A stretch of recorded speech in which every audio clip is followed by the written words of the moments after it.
Hello and welcome to Christchurch Sailing Club's Race Officer Training for 2023. This course is intended to give you the information needed to run a dinghy club race in the river or the harbour. If you're an experienced race officer, then hopefully this will still be a useful refresher for the coming season. But if you've never performed a race officer duty before or you're volunteering for the first time, we hope this course will provide you with the confidence that you need to run a safe and enjoyable club race. Let's quickly go through the agenda for the course. To begin with, we'll talk about how races are run, the rules and procedures that apply, and where to locate the various documents that we use. We'll then go through the steps involved in preparing for and running a club dinghy race. We'll look in some detail at the flags and sound systems, and finally we'll quickly touch on some of the procedures that occasionally come into play when things don't go to plan. Now, when it comes to volunteering to run club events, it's important to remember that nobody's perfect and mistakes are often made. We're all volunteers, and without us there wouldn't be a sailing program. So the priority is to keep yourself, your volunteers and the sailors as safe as you can and to enjoy yourselves. And if the race also happens to be excellent, well, that's a bonus. The racing rules of sailing govern almost every sailing race that happens around the world, and Christchurch Sailing Club, as an RYA affiliated club, uses these rules. Now, in addition to the RRS, the Racing Rules of Sailing, a number of other documents apply which either amend or add to the racing rules. Our notice of race, for example, contains the dates and times of our races, and also any information that a competitor would need to know before choosing to take part. So if your club insists that every boat carries a tow rope, for example, the notice of race is where this should be written. It's not ideal to turn up for a 10 o'clock race and discover that you need to buy a tow rope. The purpose of a notice of race is to allow you to decide whether to take part and including any conditions for entry. Now, the sailing instructions, they provide local information such as class flags being used and course diagrams. Again, any modifications to the racing rules should be specified here. So one example is where we might insist that everyone wears personal buoyancy at all times when racing. This is a deviation from the racing rules of sailing, so we'll include that here. The club's water safety policy deals with general on-the-water safety rules, but it does contain a few references to boats while racing, so we need to be aware of what it tells us. Now, generally we'd want to keep all the racing regulations within the notice of race or sailing instructions, but the requirement for a floating tow rope, for example, is only mentioned in our water safety policy. And finally, class rules. Now, many classes include mandatory safety equipment and other regulations that apply even when racing in club handicap fleets. And some classes also modify the rules on propulsion to allow unlimited pumping. Now, for club racing, we generally don't apply these rules, but you may see the fin class, for example, using modified rules if they're sailing as a separate fleet. As a general rule, you must comply with your own class rules while taking part in club races. Now, although there's a lot of documentation here, you don't really need to be familiar with it. The information in this course and the guidance documents we use will give you all the tools that you need to run races without having to refer to all this extra paperwork. This is a screenshot from the Sailing Club website showing the dinghy racing documents that are available to download. You'll see it contains the water safety policy, the notice of race, and the sailing instructions.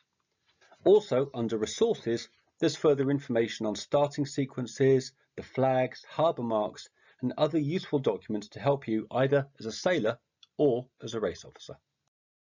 In another section of the website, we store race management information, and here you'll find the instructions for the race teams. It's definitely worth taking some time to go through these documents before race day just to familiarise yourself. Although the way we run races hasn't changed too much over the years, we do upgrade our boats and equipment, and some of our safety policies in particular have been tightened up. So even if you performed race duties before, check the instructions each year because a few things may have changed. If you're unlucky enough to volunteer for a trophy race, there's not much that we can do to award you the trophy. But for any other race, however, the club does ensure volunteers are awarded average points when performing a duty, so you won't be too impacted by missing a race in a series because it's your turn to volunteer. So just make sure you've included your name and all the race team members on the result sheet after racing so that the class captains or whoever's working out the results can make sure that you're awarded your points. So let's get started. You've signed up for a race duty and the day is approaching. Now hopefully you've received your email reminder in good time from the club with details of your duty, but now is a good time to refresh your understanding of what lies ahead. If you're running a harbour race, you'll need to arrive earlier than for a club line start, and if you're doing a sea race, then much earlier still. So check which classes are racing and also whether there are any specific courses or sailing instructions applicable to the race that you're going to be running. It's also a good idea to check the forecast, at least to know what clothes and gear that you need to bring. And if you're able to contact other members of your race team, it's a good idea to coordinate arrival times and make any arrangements for the day. Hopefully you've arrived at the club in good time and found a parking space. And from now until the start of the race, you're probably going to be quite busy, so let's just go through the sequence of events. Probably the first thing you'll want to do is meet the rest of your team. And once you're all introduced, you can task the escort crews and your assistant with getting the boats prepared and the equipment ready. One of your first tasks is to look at the weather and the conditions to determine whether it's okay to race and to get a view on the course to be sailed. If you have any concerns about the conditions, use the formal risk assessment as a guide and also consult with the sailors and your race team before setting a course and making any final decisions on whether to race.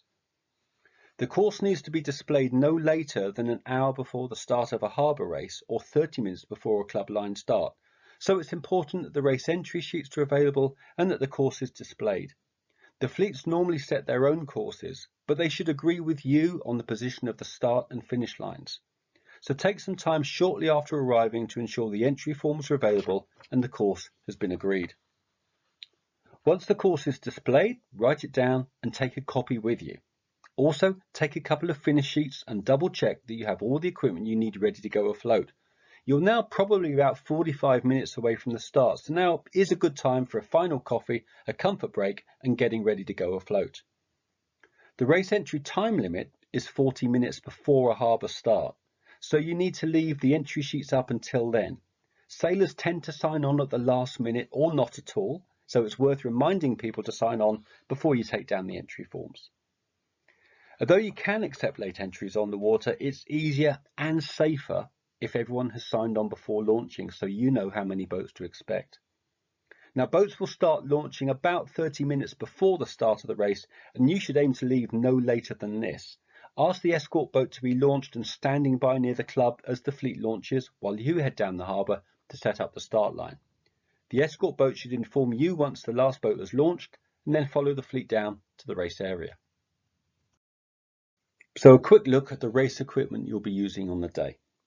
In the club store underneath the main club room, you'll locate the yellow dinghy race officer's bag, and this contains timers, whistle, binoculars, pens, waterproof folders. Take a VHF radio from the radio store and the dinghy Autohoot. It's always a good idea to test these before you go afloat. The racing flags are now kept on individual flag poles rather than a single large flagstaff, so make sure you have all the ones that you need. The finishing sheets are kept just outside the race door, so take enough of these for the day and put those in your race officer bag. And finally, when you do go afloat, bring the race entry sheets and a copy of the course. In most conditions, an informal assessment of the prevailing weather conditions is sufficient to decide if racing can go ahead. The purpose of the dynamic risk assessment is really to help with decision making on those days when it's windy or cold or the river is in flood. And as you can see, we look to increase the ratio of escort boats to dinghies as the risks increase.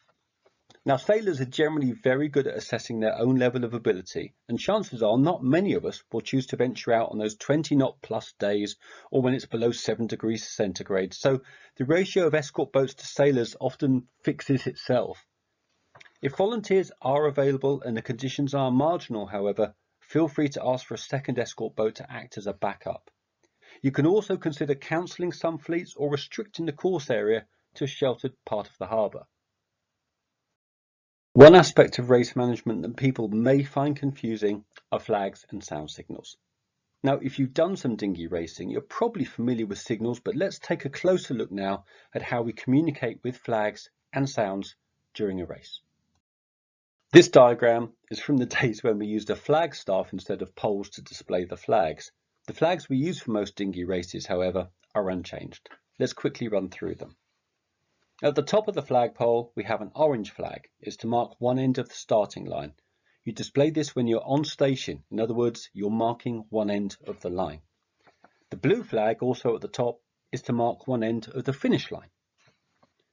The class flags indicate which fleet is being communicated with. Now, typically we use these during the start sequences for a particular fleet, and generally we split into 3 fleets: Class 4, which is the fast handicap fleet, the scows, and Class 5, slow handicap. We display these flags 5 minutes before the start to warn the fleets that the countdown is taking place, and we remove the class flag at the start once the race has begun and the fleet is sailing the course. To the right of the class flags, you'll see the P flag, the preparatory. It's displayed with 4 minutes to go before a start, and it's removed with 1 minute to go. It's used to switch on the racing rules and informs the fleet that there are no special rules in place during the final minute before the start. On the left, we have 2 flags for individual and general recalls. These are only used if boats are on the course side of the line, or OCS, at the start. This rarely happens at Christchurch, so chances are you'll not be using either of these flags. Back over to the right, there's the Shorten Course flag, code flag S, and that's displayed if you are shortening the course. Now, this can be a very useful option if a time limit is approaching or if the wind has died and you want to finish the race early. And finally, over to the right, we use flags to signal that racing is postponed or abandoned. Again, these are rarely used, but we will cover this later in the presentation. Now, although there are a lot of flags here, the only sequence we really need to know well is the start sequence, and we'll cover this in more detail shortly. Sound signals simply draw attention to a visual signal. In theory, you can run a race using only flags. In practice, most sailors listen for sound signals first, and then they check the flags afterwards for confirmation of what they meant. The sound signal alerts you to the fact that something has happened. The flags tell you what has happened. The flags are more important than the sounds. Now, one point to remember is that it's important to display the flag promptly and at the same time as the sound signal. If there's any discrepancy between the timing of a sound signal and a flag being displayed, the timing of the visual signal is what counts. Now, since we usually rely on Autohoot for sound signals, timing is not an issue. So make sure you're displaying and removing flags at the same times as the sound signals.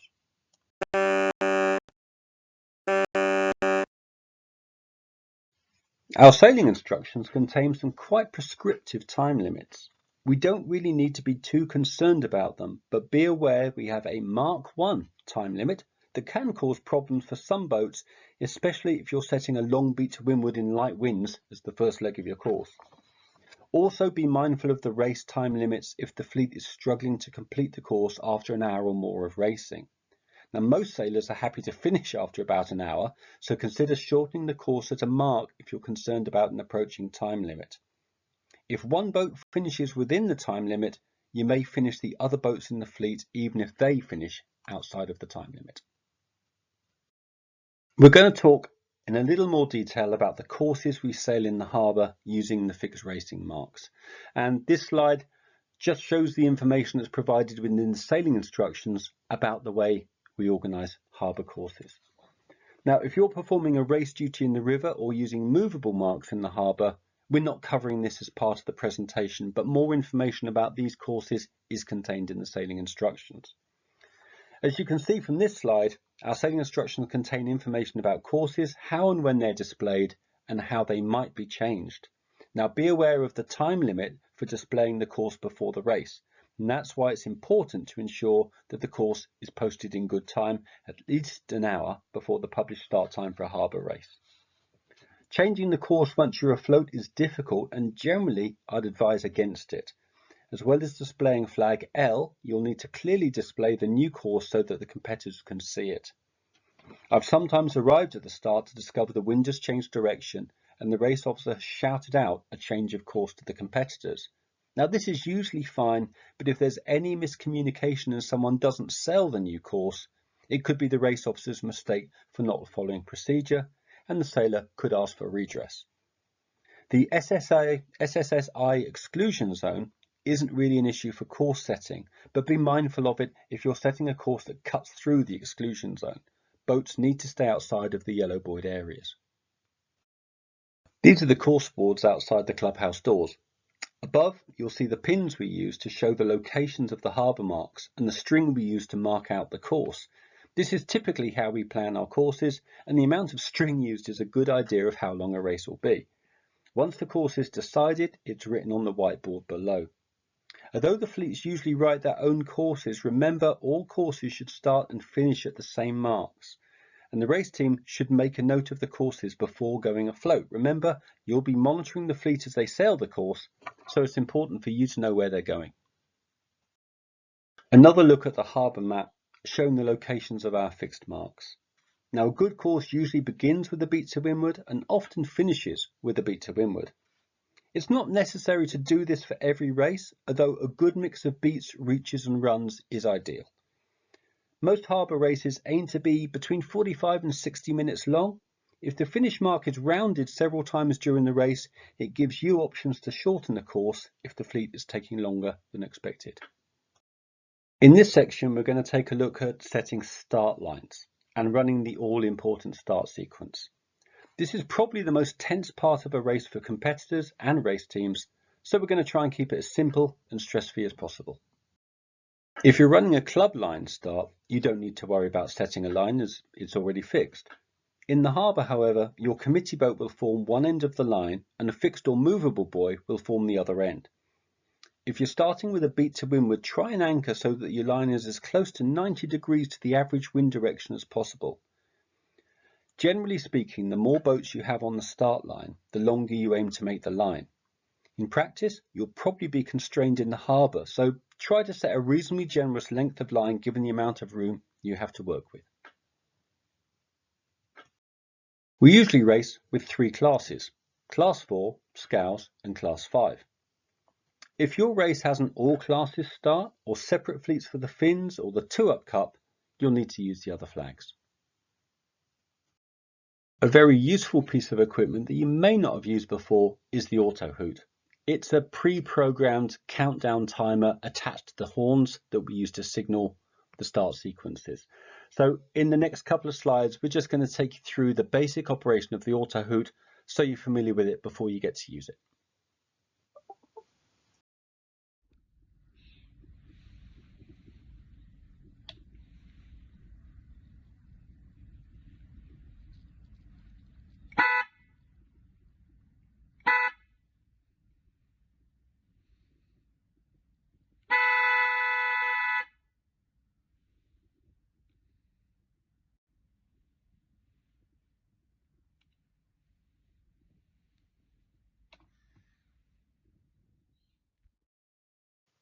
So here's a summary of the order in which we start our dinghy classes and the flags and signals that we use to run the starts. Now remember, the orange flag can be flown once you've anchored and set one end of the start line. Aim to begin the countdown sequence as close as possible to 5 minutes before the published start line. But if you're a couple of minutes late getting ready or waiting for stragglers to arrive, that's okay. Remember that the 5-minute countdown sequence begins as soon as you turn the dial to the right on the Autohoot, so have your class flag ready. We're now going to run through a Class 4 start sequence, showing the flags and sound signals. It's the same sequence for any fleet, we just use a different class flag. Because Class 4 is usually the first start, we will manually switch the Autohoot on to begin the countdown sequence. So, at the moment you want to begin the start sequence, turn the dial on the Autohoot to the right and display the class flag at the same time as the sound signal.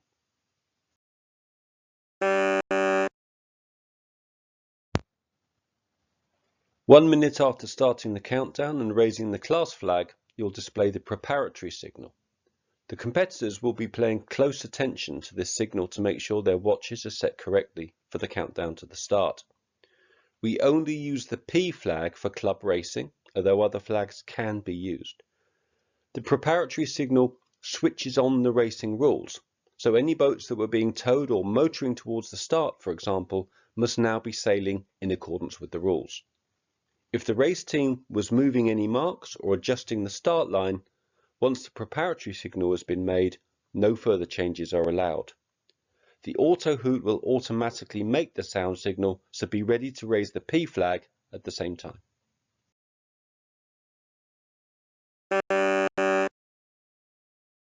With 1 minute to go to the start, the Autohoot will make a long sound signal. At the same time, we remove the P flag, leaving the class flag flying. As we enter the final minute, the fleet begins to make its approach towards the start line. So now is the time for us to watch the fleet and get ready for the start signal.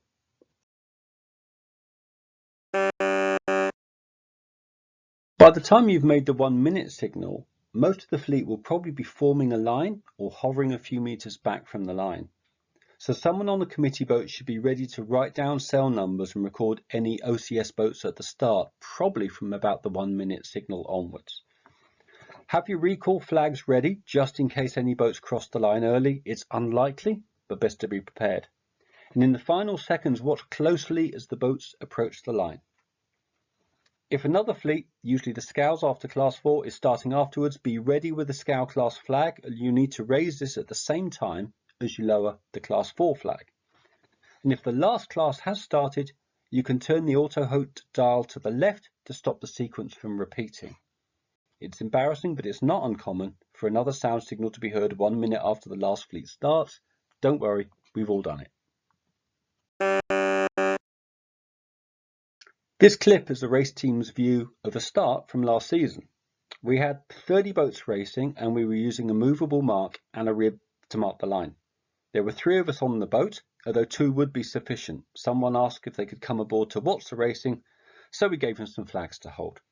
Rowena, our assistant race officer, is recording sail numbers and monitoring the countdown timer. You can hear her doing the countdown. I'm watching the line and telling the team what I'm seeing. If I happen to spot a boat over the line in the final minute, I would call out the sail number for Rowena to write down and then let her know if it's returned. If there are boats OCS in the final few seconds, I'll tell our flag guy to get a recall flag ready and let the team know we're going to signal an individual or a general recall. Filming the start using a phone or a camera is not only great for helping you record what's happened, it's also the most interesting part of the race, and sailors will always want to see how good or not their starts were.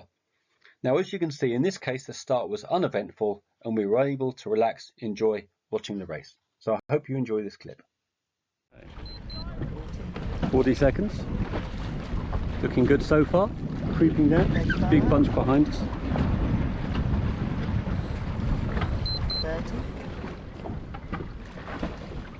All safe at the moment. 25. All clear. 20. 15.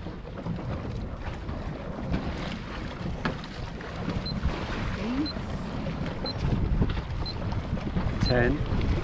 10. 9. 8. 7. 6.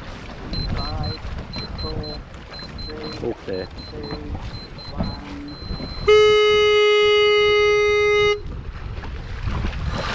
Clean start. Well done.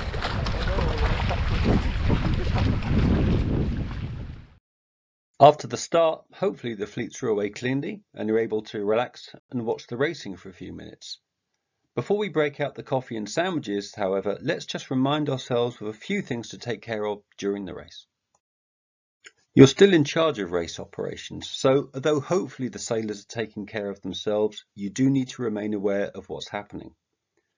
Decide whether you want the escort boat to follow the fleet, hover somewhere in the middle of the course, or maybe proceed to a jibe mark or someplace where assistance might be needed. Some boats need more support than others, so a capsize isn't necessarily a cause for concern, but you should be spotting them when they happen and make a conscious decision of whether or not to attend. You can take the orange flag down, tidy away the flags you use for starting, and double check for any late entries, OCS boats, etc. that they've been recorded. Check how the leaders are progressing around the course and ensure you've prepared a finish line in good time. This may require you to move and anchor at another mark during the race. And also watch for back markers, as they may take much longer to complete the course, and if you're running a course with multiple laps, you may need to record sail numbers and times on each lap, but for most club races, this isn't necessary. The finish line doesn't need to be as long nor as accurate as the start line. So anchor and set the line about 5 boat lengths, 20 meters from the finishing mark. Hoist the blue flag to show that you're on station, and you don't need to make a sound signal when hoisting the orange or blue flag, by the way. If boats are using the mark as a rounding mark and not yet finishing, you're fine sitting there with the blue flag hoisted. The sailors should continue sailing the full course unless you've shortened it by flying the S flag and making 2 sound signals. Recording sail numbers and finishing times accurately is key. Have someone dedicated to recording the finish order and the times. Boats will usually be spread out, but it's not unusual for a group of boats to finish within a few seconds of each other on occasion. Identifying the sail numbers as boats approach the line is useful, even if you're not sure which order they're going to finish. If the escort boat is available, they can help identify sail numbers or record the finish. An extra pair of eyes can be useful in a big fleet. Once you've accounted for all the boats, including any non-finishers, double check your finishing times and the results have been recorded clearly. So on this slide, we're just showing you the result sheets. Now you should take a couple of these on the water with you, or as many as you're going to need to record the results. So the form is pretty self-explanatory. You can see for yourself what information is contained in it and what needs to be inputted. The key thing for you really is recording the actual start times from the timer that you used for the various classes, and obviously at the finish, just recording the sail numbers, the finish order, and the times that they've actually finished. If they're a handicap fleet, is the key information that the class captains are going to need to calculate the results. We're going to show you another video clip from on board the committee boat Rib, and this time we're recording the finish. Rowena, the assistant, is recording the sail numbers and the times, and I'm calling out the sail numbers and providing the sound signals for each finisher. Now sometimes boats are obscured on the finish line, so if you can spot the sail number early and call that out, it can help with recording. In this clip you might notice I couldn't see a laser sail number until after it had finished and crossed the line, but the finish time was already recorded, and so we were able to identify the boat a few moments later. Like when starting, the filming of the finishers gave us a really useful backup to check for missing boats and incorrectly recorded sail numbers. Okay, 138270.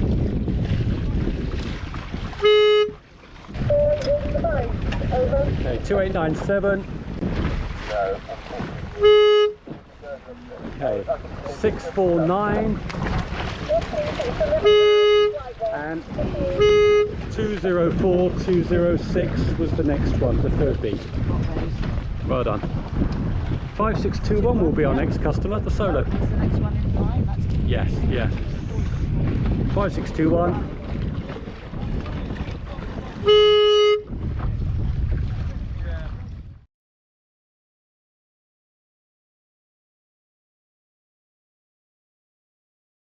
Right, we're nearly done for the day.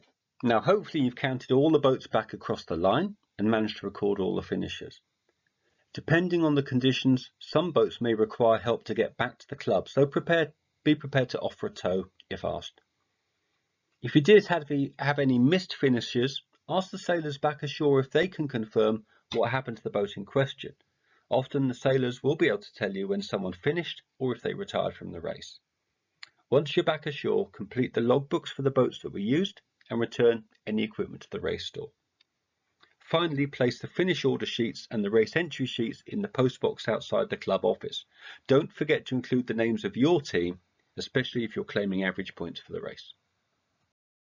In this section, we're going to deal with the situations that arise quite infrequently, but we might have to deal with them on race day. Now, this is a reminder that we don't have to be perfect, and lots of people won't remember exactly how to execute these procedures, so don't worry if you're struggling to take this information on board. We've already covered most of the things that you're going to need to remember. This is the procedure in the sailing instructions for changing the course before the start, but after you've gone afloat. Now, typically you might want to do this under a postponement, probably in light winds if you've gone down the harbour and the wind has shifted significantly, meaning you're probably better off writing a new course. You need to use this signal before any warning signals, so you give the fleet plenty of time to write down the new course. It's not uncommon to postpone races before they've started, so you might do this ashore while waiting for the breeze or for the tide, or on the water to delay racing for any reason.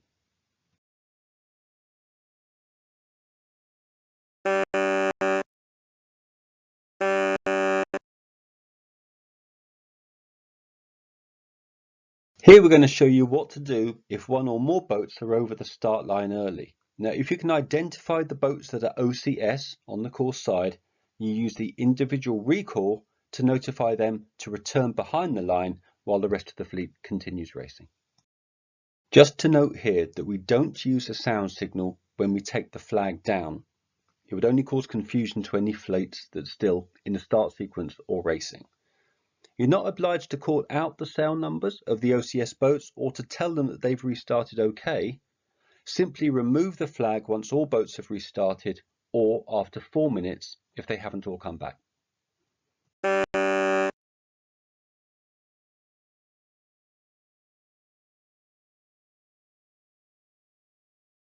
A general recall is almost unheard of at Christchurch Sailing Club, though it's quite common at larger events. So let's just run through the sequence anyway, so you know what to do. We display the triangular flag and make 2 sound signals as opposed to just one for the individual recall. And you're instructing the whole fleet to return and wait for another start sequence. So if there's another class start planned, switch off the Autohoot and take down their class flag. They're going to have to wait until we've got this race back underway. If you decide to abandon racing ashore because of weather, for example, though technically you would use this signal, we never bother. Everyone just goes home. On the water, however, you do need to be able to communicate with the boats on the race course that they need to come back as the race has been abandoned. This is another rare situation which almost certainly won't happen, but we're going to run through it anyway.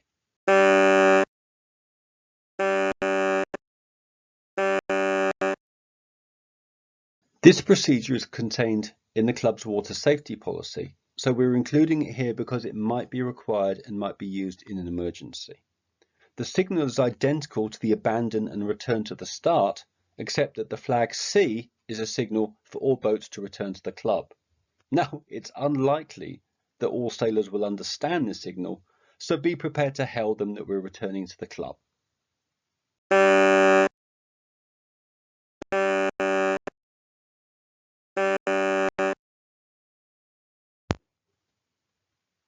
It's not uncommon for harbour races to be shortened. Often the wind doesn't materialise or starts to drop during a race, leaving the fleet stranded. You may finish a race at any mark of the course, so be prepared to motor to a mark just ahead of the fleet if the time is tight or you don't think they're going to make it back to the designated finish mark. Aim to display the flag with 2 sound signals as the leading boat begins the last leg of the course or as it approaches the line.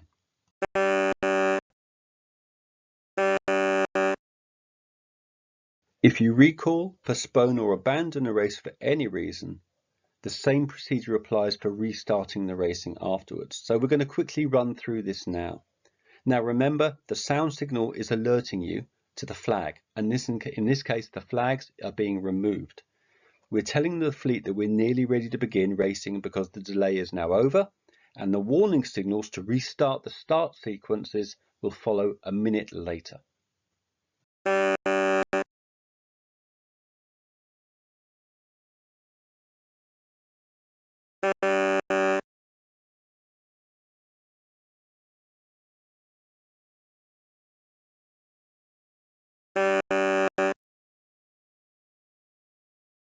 Emergency and major incident procedures are carried aboard all club boats. They are mercifully rare, so we don't really need to go into the details here, but check that they are on board and you know where to locate them before setting off on the race day, and hopefully they'll never be required.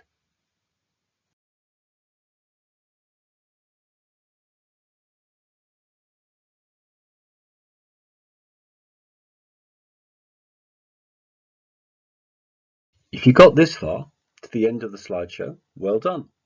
And I hope you found the information useful. As we said at the beginning, without volunteers like yourselves, we couldn't go racing. So I hope we've helped give you the knowledge and the confidence to become part of our race team on the water this season. Thank you for joining us.